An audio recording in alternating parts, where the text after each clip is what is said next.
ये देखा अब तक कि कभी भी कोई भी अल्कोहल हो, अगर वो किसी भी रिएजेंट से रिएक्ट करेगा तो क्योंकि अल्कोहल में oxygen being electronegative electron density अपनी तरफ खींचेगा तो ये माइनस होगा, दूसरे का खींचेगा तो प्लस होगा। तो कभी भी कोई भी रिएजेंट, भाई organic chemistry is chemistry about carbon, तो कार्बन पे चार्ज क्या है? प्लस। तो इस प्लस की तरफ कौन जाएगा बेटा? कोई भी नेगेटिव चार्ज। तो रिएजेंट में हमको ढूंढना था किसी भी नेगेटिव बियरिंग स्पीशी को। वो नेगेटिव बियरिंग स्पीशी अपना इलेक्ट्रॉन लेके जाएगा, वो कोई भी ग्रुप हो सकता है, मैं कह रहा हूँ जी कोई ग्रुप है जिसमें माइनस चार्ज है, वो ग्रुप अगर इलेक्ट्रॉन लेके जाएगा तो आर उस ग्रुप जी के साथ जुड़ जाएगा और ओ एच को निकाल देगा in form of O H minus. कहने का मतलब ये है, रिएजेंट जिस भी नेगेटिव चार्ज बियरिंग ग्रुप को क्रिएट करेगा, वो क्रिएटेड ग्रुप के पास ज़्यादा औकात होनी चाहिए ताकि वो क्या करा पाए बच्चों? सब्स्टिट्यूशन।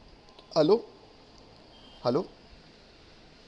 अच्छा सर, अगर ओ एच निकल रहा है तो टेक्निकली बात की जाए सर, ओ एच अगर निकल रहा है तो ओ एच यहाँ किसकी तरह बिहेव कर रहा है बेटा?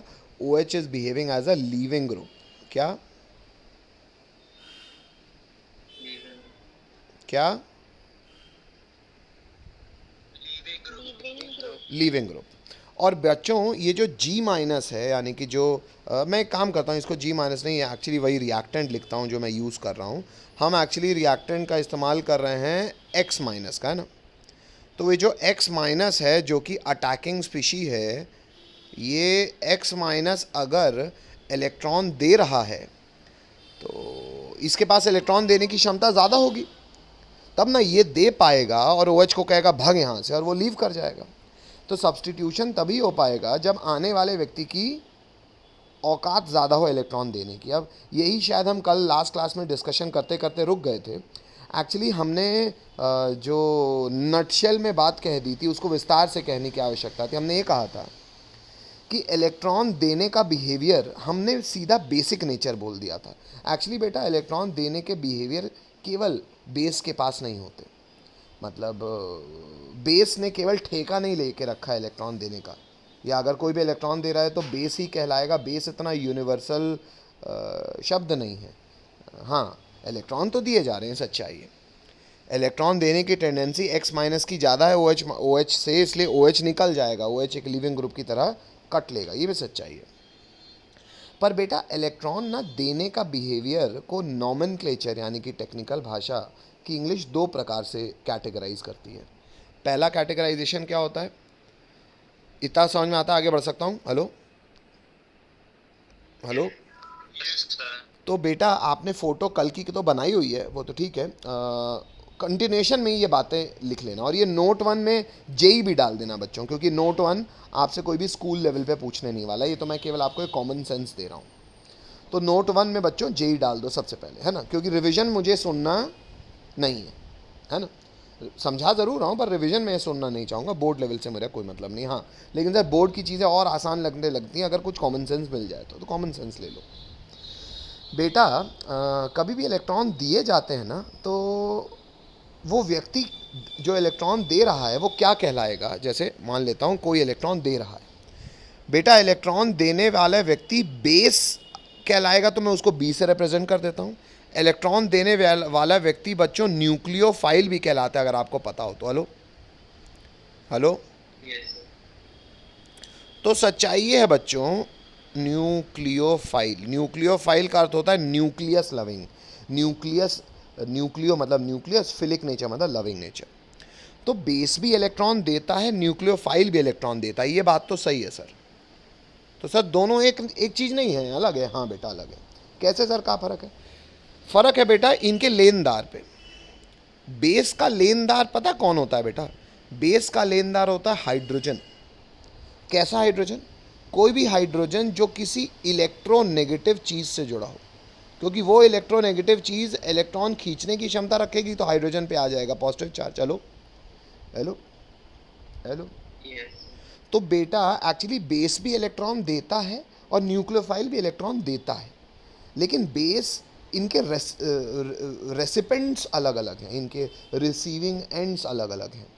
बेस का वो इलेक्ट्रॉन अगर हाइड्रोजन रिसीव कर रहा है जिस पे पॉजिटिविटी है तो इलेक्ट्रॉन देने वाले व्यक्ति बेस कहलाने योग्य है। लेकिन अगर रेसिपेंट एक कार्बन है, ऑर्गेनिक कंपाउंड है, organic compound is compound containing carbon, और कैसा कार्बन है जिस पे पॉजिटिविटी हो बेटा, हेलो हेलो, पॉजिटिविटी कंप्लीट हो सकती है, पॉजिटिविटी पार्शल हो सकती है, उससे फ़र्क नहीं पड़ा मुझे, पॉजिटिविटी होनी चाहिए। हेलो हेलो,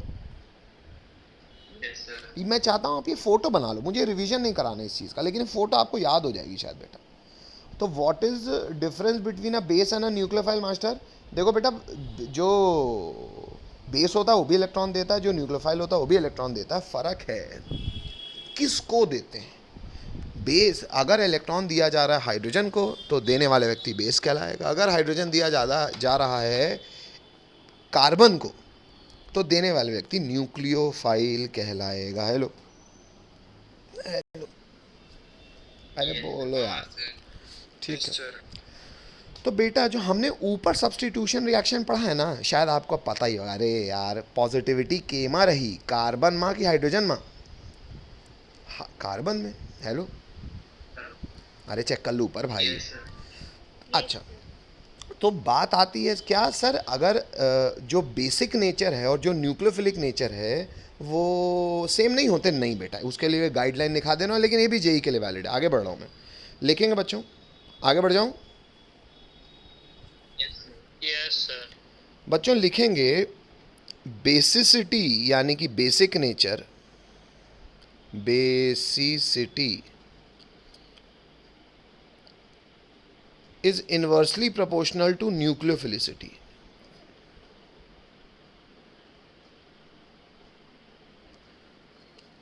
कब? when donor atoms are of different periods।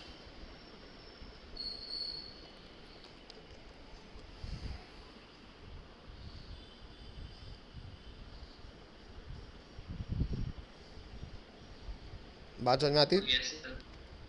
इस चीज़ को थोड़ा सा समझा दूं? हेलो, चलो हटाऊं, आगे बढ़ें? Yes sir. चलो, अब मैं क्या समझा रहा हूँ, आइए इसको मैं एग्जांपल से समझाऊं। मैं ये समझा रहा हूँ बेटा, एग्जाम्पल आप भी ऐसे लिखते जाओ कि जैसे मान लो मैं एसिड की बात कर रहा हूँ, HF, HCl, HBr, HI। आप पी ब्लॉक पढ़े हो, आपको नया नहीं है आपके लिए। हमें पता है सर, डाउन द ग्रुप जो एसिडिक नेचर होता है ये क्या करता है बच्चों? इंक्रीज, क्योंकि बॉन्ड लेंथ पे डिपेंड करता है। तो अगर HF सबसे वीकेस्ट एसिड है, HI सबसे स्ट्रॉन्गेस्ट एसिड है, तो इसका मतलब ये है बच्चों, वो वाली बात आज भी वैलिड है मेरी, क्या कि अगर एसिड स्ट्रांग है तो उसका कॉन्जुगेट पार्ट वीक होगा, जो मैं कल बताते बताते रुक गया था। हेलो हेलो, चलो पहले इतना लिख लिया सबने? तो नेक्स्ट लाइन से काम कर रहा हूँ बेटा मैं। देयरफॉर अगर मैं HF में और HI में कंपेयर करूँ, मैंने आपको बिहेवियर भी बता दिया डाउन द ग्रुप का, तो ये देगा बेटा H प्लस और F माइनस, और ये देगा बेटा H प्लस और I माइनस। सच्चाई है, हम देख भी चुके हैं सर, ये स्ट्रॉन्ग एसिड है, इसके कंपैरिजन में वीक एसिड है। बेटा अगर ये स्ट्रॉन्ग एसिड है मतलब इसका इक्विलिब्रियम ज़्यादा से ज़्यादा राइट साइड शिफ्ट करेगा, तो अगर ये ज़्यादा से ज़्यादा राइट साइड शिफ्ट करेगा मतलब I माइनस H प्लस को इलेक्ट्रॉन नहीं दे पाएगा और F माइनस H प्लस को रिलेटिवली ज़्यादा तेज़ी से इलेक्ट्रॉन दे पाएगा, तब ना इसका इक्विलिब्रियम बैकवर्ड शिफ्टेड रहेगा। तो इसलिए बोला जाता है बेटा कि अगर कोई एसिड स्ट्रॉन्ग है तो उसका कॉन्जुगेट बेस क्या होगा? क्या होगा? Weak conjugate base. और ये क्या हो जाएगा बच्चों? Relatively strong conjugate base. इतना समझ में आता है सबको? हेलो, तो कायदे से बच्चों अगर HF वीकेस्ट एसिड है तो F minus will be a strongest base. मतलब बेटा ये हाइड्रोजन को जल्दी इलेक्ट्रॉन दे सकता है। अगर मैं इनकी न्यूक्लियोफिलिसिटी की बात करूंगा तो क्या ये F minus, Cl minus, Br minus, I minus same period को बिलोंग कर रहे हैं? नहीं। अलग अलग पीरियड को बिलोंग कर रहे हैं, हाँ सर। Hello, Yes, sir. तो अलग अलग पीरियड को बिलोंग करते हैं तो न्यूक्लियोफिलिसिटी और बेसिसिटी क्या होगी? प्रोपोर्शनल। इन जनरल न्यूक्लियोफिलिसिटी और बेसिसिटी प्रोपोर्शनल होती है, इन जनरल होती है। क्यों? क्योंकि देना ही है, चाहे हाइड्रोजन को दें चाहे कार्बन को दें, फ़र्क क्या पड़ता है। पर अगर डाउन द ग्रुप की बात की जाए, अलग अलग पीरियड्स के एलिमेंट की बात की जाए, तो एटॉमिक साइज डोमिनेंट फैक्टर हो जाता है बेटा। अगर आपको इलेक्ट्रॉन देना है और इलेक्ट्रॉन छोटे से हाइड्रोजन को देना है तो बात अलग है, पर अगर बड़े से कार्बन को देना है तो आपका साइज बहुत मैटर करेगा। इसलिए मैं बहुत कहानियाँ ना करके सीधे आपको ये कह रहा हूँ, न्यूक्लियोफिलिसिटी और बेसिसिटी इन जनरल पैरेलल होती है, क्योंकि भाई इलेक्ट्रॉन देना है, चाहे हाइड्रोजन को देना हो चाहे कार्बन को देना हो सर, दोनों में प्लस है, प्लस का अट्रैक्शन तो सेम ही आएगा। कब नहीं होती है मैं केवल वही लिखवाया हूँ। तो न्यूक्लियोफिलिसिटी और बेसिसिटी कब एंटी पैरेलल होती है? जब साइट क्या होती है बच्चों? सेम पीरियड को बिलोंग नहीं करती है। हेलो, बोलना पड़ेगा बेटा Yes, sir. सब लोग। हाँ sir. Yes, sir. Yes, sir. तो बेटा अब मुझे बताओ, इस आगे बढ़ रहा हूँ मैं, सबने इतना लिख लिया, मुझे बताओ देयरफॉर बेसिक ऑर्डर क्या होगा बेटा? F minus strongest base followed by Cl minus followed by Br minus और वीकेस्ट बेस होगा I माइनस। पर न्यूक्लियोफिलिसिटी बच्चों,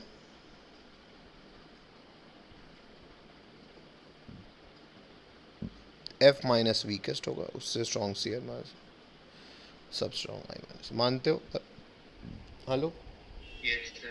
हाँ सर. हटा दूं? Yes, sir. सेम कहानी बेटा,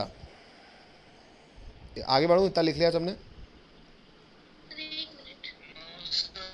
हाँ, रुक गया। बहुत अच्छा कॉमन सेंस दे रहा हूँ बेटा मैं, हालांकि मैं ये भी कह दे रहा हूँ बोर्ड के हिसाब से कोई आवश्यकता नहीं है इन चीज़ों की। हाँ, लेकिन सर कॉमन सेंस ना बोर्ड में रटते रह जाओगे यार, तो बोर्ड के लिए मदद जरूर मिल जाएगी। हाँ, ना करना ना इसका रिवीजन।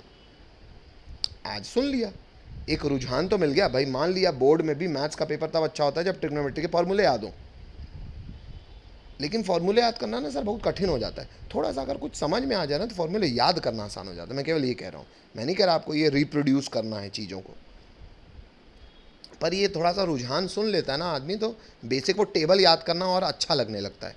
मतलब मैंने ऐसा बहुत सारे बच्चों के साथ ऑब्जर्व किया है कि ठीक है सर जेई नहीं करनी है बोर्ड में, लेकिन सर 70 में 70 चाहिए, कोई बात नहीं, ज़्यादा अच्छे से आ जाते हैं 70 में 70। पूछो क्यों?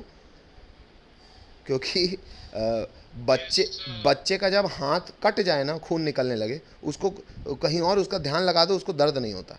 मतलब ज़्यादा दर्द हो जाए ना तो पिछला वाला दर्द नहीं लगता, तो ये ज़्यादा दर्द है तो बोर्ड अच्छा और आसान लगने लगेगा। चलो आगे बढ़ें। Yes, sir. चलो, Yes, sir. Keeping in mind again example 2 लिख लेते हैं। जैसे हम कल पानी को और HCl को कंपेयर कर रहे थे ना, तो हमने ये देखा था कि पानी H प्लस देगा और OH माइनस आयन देगा, HCl भी H प्लस देगा और Cl माइनस देगा। हमें पता है HCl स्ट्रॉन्ग एसिड है, पानी इसके आगे वीक एसिड है, तो कॉन्जुगेट पार्ट ये इसका कॉन्जुगेट बेस जो होगा ये वीक कॉन्जुगेट बेस होगा और ये स्ट्रॉन्ग कॉन्जुगेट बेस होगा। लो, Yes, sir. Yes, sir. Yes, sir. लेकिन बच्चों OH माइनस में माइनस किस में है? ऑक्सीजन पे। Cl माइनस में माइनस किस पे है? क्लोरीन पे। क्या ऑक्सीजन और क्लोरीन सेम पीरियड के हैं? नहीं सर। तो बेसिक के नेचर तो ठीक है, क्या न्यूक्लियोफिलिसिटी सेम होंगी बेसिसिटी के? नहीं सर। सर अलग अलग पीरियड के हैं तो साइज डोमिनेट कर जाएगा सर, और न्यूक्लियोफिलिसिटी और बेसिसिटी एंटी पैरेलल हो जाएगा। Hello, Yes, sir. तो मैं लिख भी देता हूँ यहाँ पे OH माइनस क्या हो जाएगा बच्चों?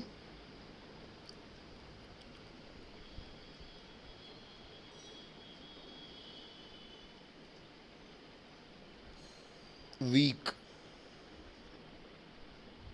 न्यूक्लियोफाइल, और ये क्या हो जाएगा बच्चों?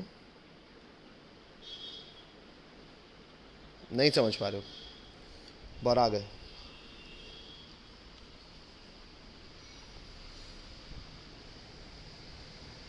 अरे बोलो यार। Yes, sir. आगे बढ़ जाऊँ? बस यहाँ से नोट 1 समाप्त होता है और नोट 1 हमको बोर्ड के हिसाब से जानने की कोई मतलब सर देखो, पहले देख लो बेटा, फिर इंग्लिश लिखना, पहले सुन लो ऐसे हिंदी में ही।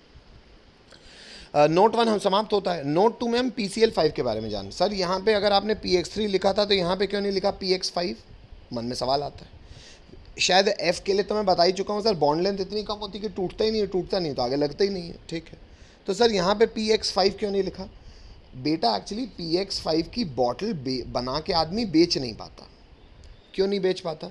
इसलिए नहीं बेच पाता क्योंकि हेलोजन बड़े बड़े हैं, बड़े बड़े हैं तो पी बॉन्ड एक्स इतना बड़ा हो जाता है कि टूटने लगता है। तो सर इस केस में क्यों नहीं टूटा? क्योंकि इसमें 3 लगे थे बेटा, इसमें 5 लगे होंगे तो फास्फोरस के इधर 5 बड़े बड़े लोग अरेंज नहीं हो पाते।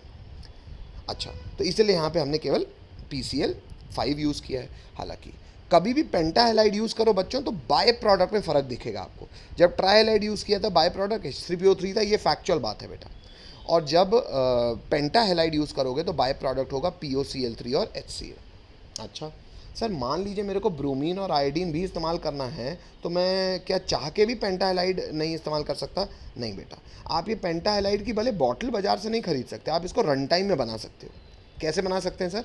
रेड फॉस्फोरस और X2 का काम बेटा शायद यही है जो कि हमारा प्रिपरेशन करवाएंगे। ये देखो, ये है एक्चुअली रेड फॉस्फोरस और X2 मैंने लिखवाया था आपको। रेड फॉस्फोरस और X2 करता क्या है बेटा? ये रन टाइम में बच्चों PX5 बना लेता है। रन टाइम मतलब उसी क्षण में, और जैसे वो बनेगा वैसे वो रिएक्ट कर जाएगा, तो तुमको उसकी बॉटल बना के बेचने की भी ज़रूरत नहीं है।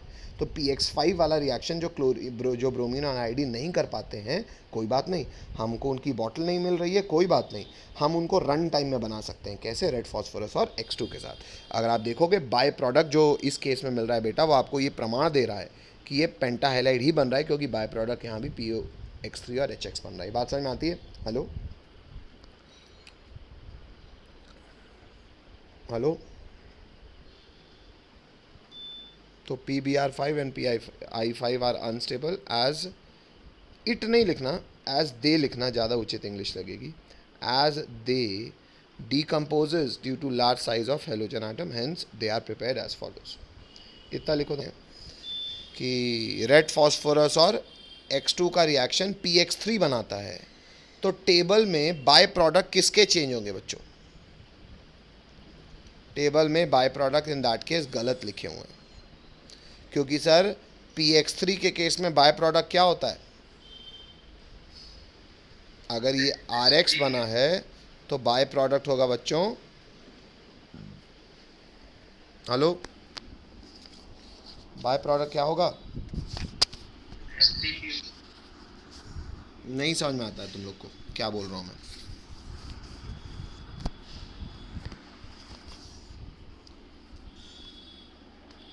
हेलो,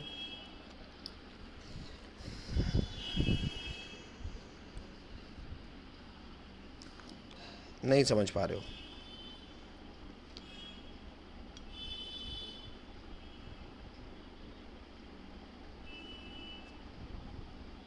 अरे बोल भी दो।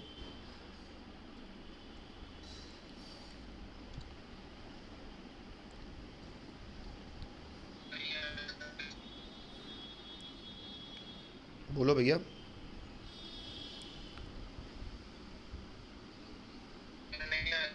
नहीं आया?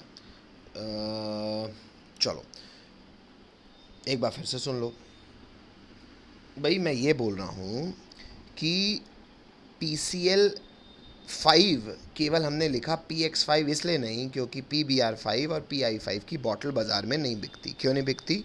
क्योंकि वो रिएजेंट अगर आप बाज़ार में बना के बेचोगे तो वो टूट जाएंगे। क्यों टूट जाएंगे? क्योंकि हेलोजन्स, बड़े बड़े हेलोजन्स पेंटा हेलाइड नहीं बना सकते। यहाँ तक राइट है? Yes, sir. ठीक है। PX3 के केस में मैं पॉइंट नंबर प्रिपरेशन नंबर 1 में बता चुका हूँ कि PX3 अगर कभी भी यूज़ होगा तो RX तो बनेगा, बाय प्रोडक्ट H3PO3 होगा। ये भी बता चुका हूँ, इसमें भी कोई डाउट?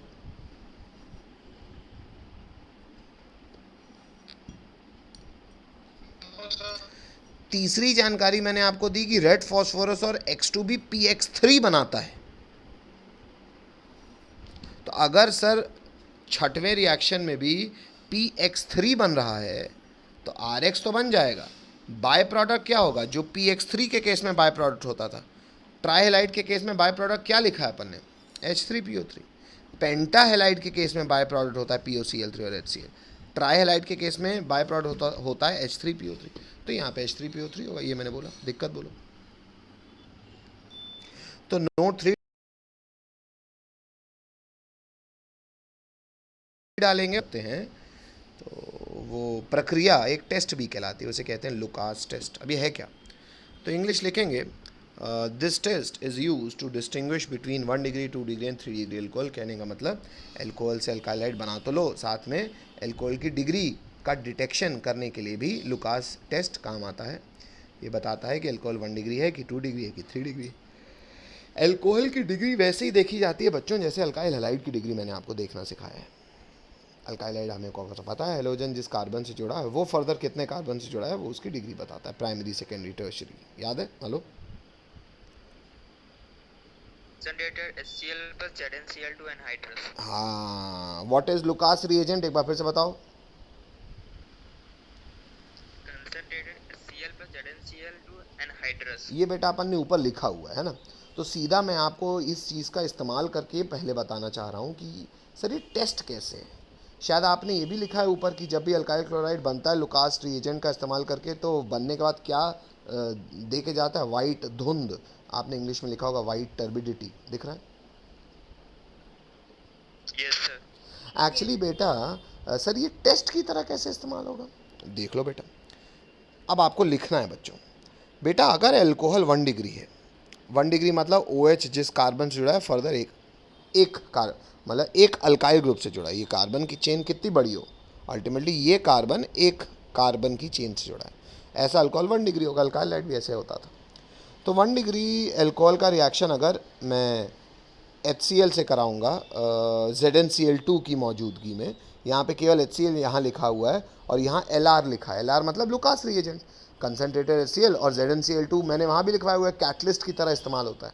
तो एक्चुअली दोनों का mixture is known as Lucas reagent. तो आप यहाँ लुकास रिएजेंट ना लिख के आप, क्योंकि आपने HCl यहाँ लिख ही दिया है, तो आप यहाँ लिख देना बच्चों अपनी कॉपी में ZnCl2। क्या लिख दोगे? ZnCl2. और ब्रैकेट में लिख देना अनहाइड्रस, है ना। तो एक्चुअली क्या बन जाएगा बच्चों, हमको पता है सर OH हट के Cl लग जाएगा, ये तो अब सीख ही चुके हैं सर, तो बेटा लग गया। अब इसका H इस OH के साथ मिला के बना लेगा पानी। ये तो समझ में आ रहा होगा सबको। सर अल्काइल क्लोराइड बनता है तो वाइट टर्बिडिटी भी आ जाएगी। यहाँ पे ये काम होता है बेटा 25 से 30 मिनट हीट करने के बाद। ये आपको एक्सपेरिमेंटल जानकारी दी जा रही है। अगर एल्कोहल 1 डिग्री है तो ये काम कितनी देर में होगा? 25 से 30 मिनट 25 से 30 मिनट। हीट करने के बाद। भाई 25 से 30 मिनट हीट करने के बाद रिएक्शन हो गया, आपको दिखेगा कैसे? टेस्ट ट्यूब कैसी हो जाएगी? white. धुंध आ जाएगी, उसमें वाइट टर्बिडिटी आ जाएगी। Sir 1 minute. ठीक है, तो वाइट टर्बिडिटी अल्काइल क्लोराइड बनेगा जब भी बनेगा और जैसा ही बनेगा जो भी डिग्री हो, वाइट टर्बिडिटी तो आएगी, क्योंकि अल्काइल क्लोराइड में ही बनने से ही वाइट टर्बिडिटी आती है। 1 डिग्री होगा तो टर्बिडिटी आएगी आधे घंटे में, 2 डिग्री होगा तो टर्बिडिटी आएगी 4 से 5 मिनट में। हीट करना दोनों के किस में है।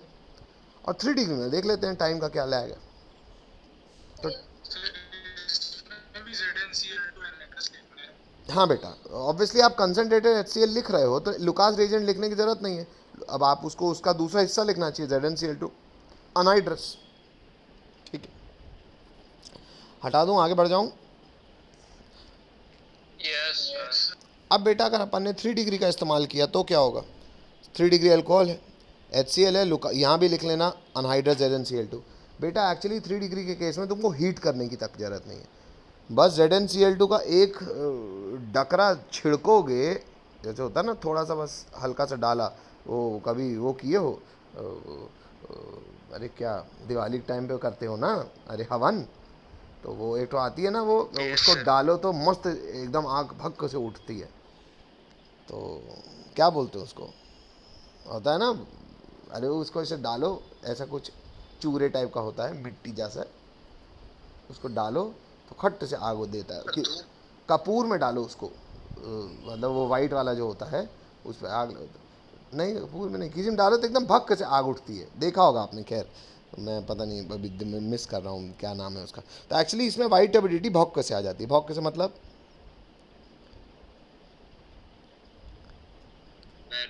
Very fast. immediately.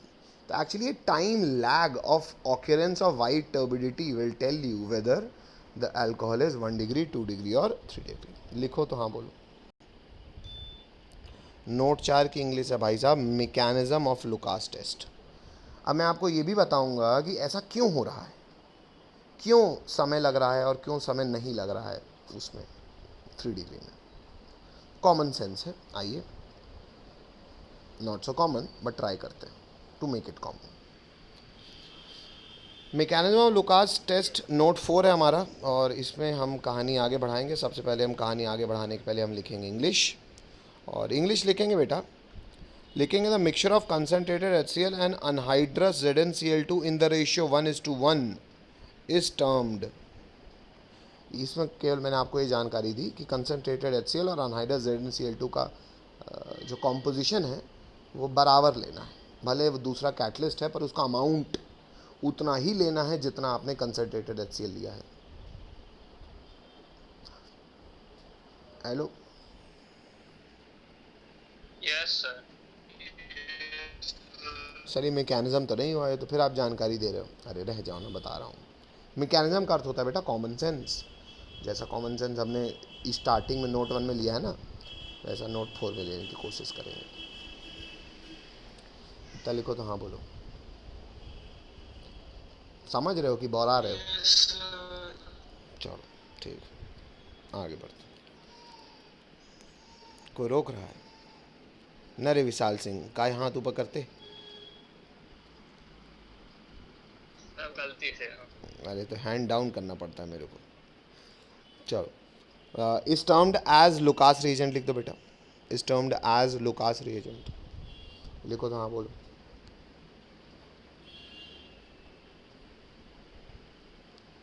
Yes sir. चलो, Yes, sir.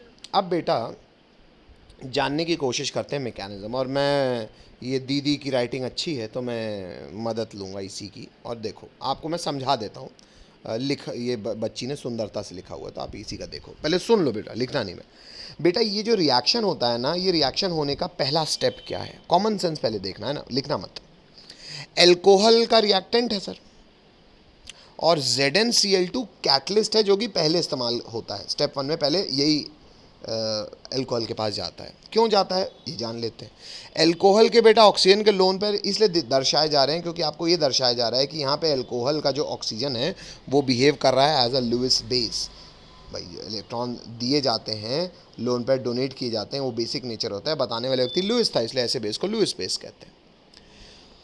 ZnCl2 में जो जिंक है ना बच्चों, हमें पता है जिंक, ZnCl2 के केस में जिंक का स्टेट है +2।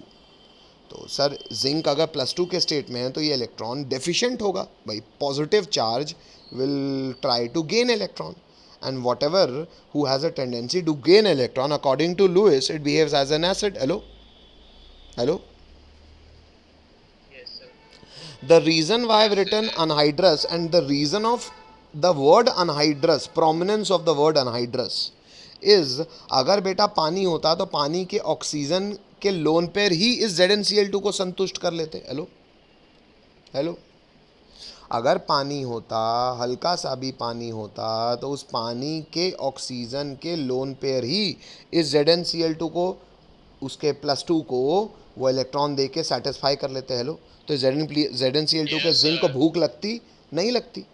हम चाहते हैं इसकी भूख रहे, तब ना ये लुइस एसिड की तरह बिहेव करेगा। बोलना पड़ेगा, इतनी चीज़ पे पहले आपको हाँ बोलना पड़ेगा। Yes sir. Yes sir. अच्छा बस बेटा, तो ZnCl2 में Zn+2 को लगी है भूख, बोला था हम ये इलेक्ट्रॉन चाहिए, तो ये लुइस एसिड। एल्कोहल कि ऑक्सीजन पे है इलेक्ट्रॉन रिच क्योंकि लोन पेयर है, hence Lewis base. Electron will move from higher concentration towards lower concentration. इतना आप लोग जानते हो कि बिल्कुल ही नालायक हो? जानते हो। तो बेटा ऐसे ये एरो जरूर बनाइएगा क्योंकि ये एरो भी बहुत प्रोमिनेंस रखता है कॉमन सेंस बनाने में। अगर ऐसा होगा बेटा तो होगा क्या, ये आर है, ये ओ के साथ एच है, लेकिन ओ के इलेक्ट्रॉन चले गए। क्यों चले गए? क्योंकि उसने जिंक को इलेक्ट्रॉन दे दिया। तो ऑक्सीजन ने इलेक्ट्रॉन दिए तो एक इलेक्ट्रॉन गए तो इस पे आया प्लस, इसके पास आ गए तो इस पे आ गया माइनस। हेलो, और बाकी क्लोरीन से जुड़ा हुआ है। हेलो,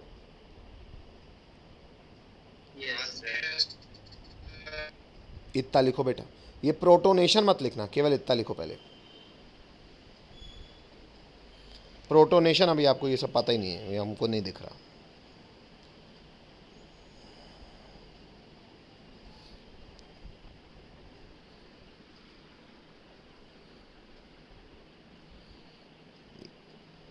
ये भी एरो यहाँ मत बनाना, केवल आप अभी इतनी फोटो बनाओ। आगे बढ़ो। Yes, sir. सर एक मिनट। हाँ रुक गया बेटा।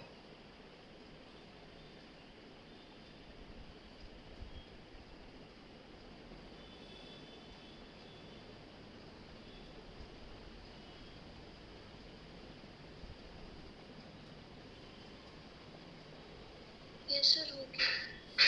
कोई रोक रहा है?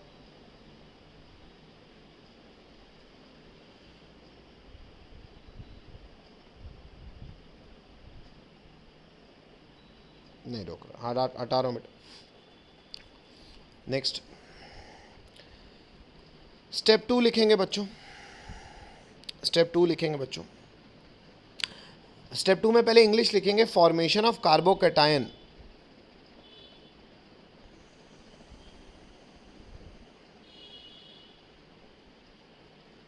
फॉर्मेशन ऑफ कार्बोकैटायन, केवल इतना लिखना है, फॉर्मेशन ऑफ कार्बोकैटायन, और ये सब कुछ नहीं लिखना।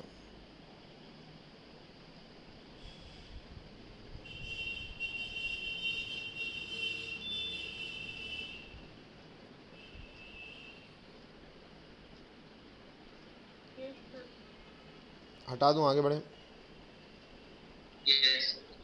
अच्छा, अब देखो बेटा, हम अभी इस इंटरमीडिएट में थे बेटा, जिसमें Zn+2 में जिंक में आ गया था माइनस, इसको इलेक्ट्रॉन दिया था इस ऑक्सीजन ने, इस पे था प्लस, ये H और R से जुड़ा था। अब ये सोचने की बात है कि ऑक्सीजन पे अगर पॉजिटिव चार्ज आएगा तो क्या उस ऑक्सीजन उस पॉजिटिव चार्ज को रखने में खुश रहेगा? नहीं। क्यों? क्योंकि sir oxygen being electronegative electron दिए हुए नहीं रख सकता। हाँ, किसी ने इलेक्ट्रॉन की कमी होने के कारण ले लिया होगा, लेकिन अब ऑक्सीजन उसकी रिकवरी करेगा।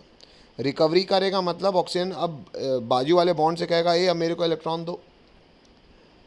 तो ऑक्सीजन कार्बन बाजू वाले कार्बन से कहेगा कि भैया कार्बन देखो, इसके इलेक्ट्रॉन को मैंने गाढ़ा इसलिए किया होगा कि अब वो उसके इलेक्ट्रॉन का होगा कि चलो मेरे पास आओ, मेरे पास आओ, क्योंकि ऑक्सीजन में औकात भी ज़्यादा है, इलेक्ट्रोनेगेटिव भी ज़्यादा है, वो कार्बन के इलेक्ट्रॉन खींच लेगा, अपना बन जाएगा OH-।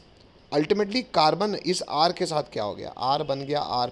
हेलो, और कार्बन पे प्लस कभी भी आता है बच्चों तो इसे इन जनरल कहते हैं कार्बोकैटायन, और एक्चुअल ये इंटरमीडिएट है किसका? हमारे organic compound is chemistry of carbon, तो हमारा एक्चुअल ऑर्गेनिक कंपाउंड का इंटरमीडिएट तो R+ ही है। Hello hello. Yes, sir. और एक बात मैं आपको और बता देता हूँ, आज से बात याद भी रखिएगा बेटा, कभी भी किसी जिस भी स्टेप में कार्बोकैटायन बनेगा ना, वो स्टेप सबसे स्लोएस्ट होता है।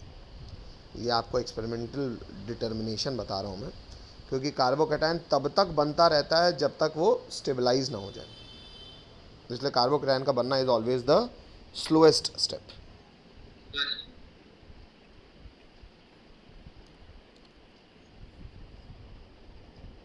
आगे बढ़ जाऊँ? एक मिनट।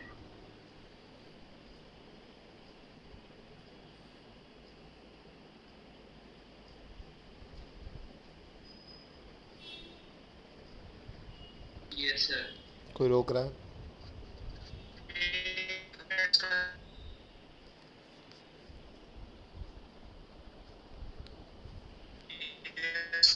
चलो, अब कोई रोक रहा है?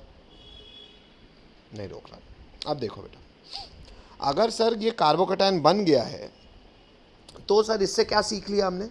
बेटा थोड़ा सा अपना 11th याद करो। अरे मास्टर 11th का नाम ले लिया, अब तो डर गए, पढ़े नहीं, याद क्या करें, मैं बता रहा हूँ, रुक जाओ बेटा। अगर कार्बन को अपने इलेक्ट्रॉन देने हैं और कार्बोकैटायन बनाना, सर आपकी आवाज नहीं आ रही। Yes sir. अब आ रही है बेटा? ये कार्बोकैटायन जो बना सर, बेटा वो कार्बोकैटायन सबसे आसानी से बन जाएगा जिसको बनने में ना, मतलब इलेक्ट्रॉन देने में बहुत तकलीफ ना हो। मुझे बताओ बेटा, अगर कोई जैसे मान लो मुझे पैसा चाहिए, आप मान लो 3 लोग मेरे आगे ऑप्शन है। एक व्यक्ति ऐसा है जो जिसकी 3 दुकानें हैं, मैं उसके पास जाऊंगा, मैं कहूँगा यार देखो मैं तुम्हारा मास्टर, मेरे को 10,000 रुपये दे दो, मैं पैसे की ज़रूरत है। मुझे वो 3 दुकानें जिसकी है वो पैसा देगा, कि जिसकी 2 दुकानें हैं वो देगा, कि जिसकी 1 दुकान है वो देगा? मतलब हो सकता है दे कोई नहीं, पॉसिबिलिटी किस व्यक्ति की ज़्यादा है देने की? हेलो, 3 दुकान। ये आप इसलिए कह रहे होगे बेटा कि अगर 3, जिसके पास 3 जगह से पैसे की सप्लाई है, उसे शायद पैसे की एम्पल सप्लाई होने के कारण उसको देने में उतनी तकलीफ, देना कोई नहीं चाहेगा। लेकिन अगर सामने वाला डिमांड कर ही रहा है और अगर हमारी देने का अगर रुझान बनता है, तो प्रोबेबिलिटी उस व्यक्ति की ज़्यादा होगी जिसके पास उस चीज़ की सप्लाई ज़्यादा है। हेलो, तो बेटा वही वाली बात आ जाती है कि अगर कार्बोकैटायन बनना है तो कार्बन को प्लस लेना है, मतलब कार्बन को अपने इलेक्ट्रॉन देने पड़ेंगे। कौन सा कार्बन अपने इलेक्ट्रॉन रिलेटिवली आसानी से दे देगा? बेटा अगर कार्बोकैटायन 3 डिग्री हुआ, वही मैं नेक्स्ट लाइन से लिखना भी अपने को, स्टेबिलिटी ऑफ कार्बोकैटायन, वही है स्टेप 2 में ही नेक्स्ट लाइन से लिखेगा, stability of carbocation, stability order of CC, पूरा ना लिखना नालायकों, पूरा लिखना कार्बोकैटायन। एक ऐसा कार्बन जिसके पास 3 जगह से सप्लाई आ रही हो, क्या उसको इलेक्ट्रॉन देना ज़्यादा आसान होगा? हाँ सर। तो क्या उस पर अगर प्लस आएगा तो ऐसा कार्बोकैटायन आसानी से बन जाएगा? हाँ सर। अगर आसानी से बन जाएगा मतलब इसको बनने में टेंशन नहीं है? नहीं सर, इसको बनने में रिलेटिवली कम टेंशन है, मतलब ज़्यादा स्टेबल हुआ ना। Hello hello, yes sir. अच्छा, तो इंटरमीडिएट, वेरी गुड, इतना यस ना बोला करे आते हैं, एक तो 20 मिनट में ये बोला था तो इंटरमीडिएट बनने में बेटा 3 डिग्री कार्बोकैटायन सबसे ज़्यादा स्टेबल है। तो अगर सबसे ज़्यादा स्टेबल है तो 3 डिग्री, 2 डिग्री, 1 डिग्री, इसको ऐसे समझो बेटा। इंटरमीडिएट ऐसा नहीं होता कि इन जनरल हम एंड प्रोडक्ट्स के पता है क्या मानते हैं, जो ज़्यादा स्टेबल है वो ज़्यादा, वो भाई होता है ना एंड प्रोडक्ट के लिए, जो ज़्यादा स्टेबल वो कम रिएक्टिव। हेलो, इंटरमीडिएट ऐसा नहीं होता। इंटरमीडिएट जैसे इन जनरल होता है ना कि ये आदमी ज़्यादा लाइफ में ज़्यादा स्टेबल है, ज़्यादा स्टेबल है तो वो बहुत ज़्यादा रिएक्टिव, मतलब आपकी वॉइस ब्रेक हो रही है। अच्छा फिर ब्रेक हो रही है बेटा, फिर रुक जाता हूँ मैं बेटा। देखो मेरे वाईफाई में तो इंटरमीडिएट ज़्यादा स्टेबल वही बनेगा, जो बनेगा वही रिएक्शन करेगा। 3 डिग्री सबसे ज़्यादा स्टेबल है, फिर 2 डिग्री, फिर 1 डिग्री। इतना लिख लिया, आगे बढ़ जाऊँ? Yes sir. नेक्स्ट बच्चों, अब लिख दो स्टेप 3। स्टेप 3 में लिखेंगे जो भी कार्बोकैटायन बना है, जो भी डिग्री हो, अल्टीमेटली वो जब बन जाएगा तो उसके पास माइनस जाएगा और खट्ट से जाके R बॉन्ड Cl बना लेगा। और RCl जब बनता है तो क्या क्रिएट करता है? White turbidity. कौन सा कार्बोकैटायन आसानी से बन जाएगा? अभी इसमें कुछ नहीं बोला बेटा मैंने, इसमें अब मेरी आवाज़ आ रही है? आज फिर दिन में नेट, अब बारिश का कारण बेटा फिर आज नेटवर्क इशू होगा, इसमें मेरा कोई कंट्रीब्यूशन नहीं है। अभी आ रही है आवाज़? हेलो चाचा, हेलो। Yes sir. चलो, तो जैसे R प्लस बनेगा वो Cl माइनस आयन के साथ प्लस माइनस अट्रैक्ट करेगा, RCl बन जाएगा, और RCl बनेगा तो वाइट टर्बिडिटी क्रिएट करेगा। वाइट टर्बिडिटी जब भी क्रिएट होती, RCl जब भी बनता है वाइट टर्बिडिटी आती है। अगर कार्बोकैटायन 3 डिग्री बना था तो वाइट टर्बिडिटी खट्ट से आ जाएगी, क्योंकि 3 डिग्री कार्बोकैटायन खट्ट से बन जाएगा। Hello hello, yes sir. ठीक है, बाकी लोगों आवाज़ आई समझ में?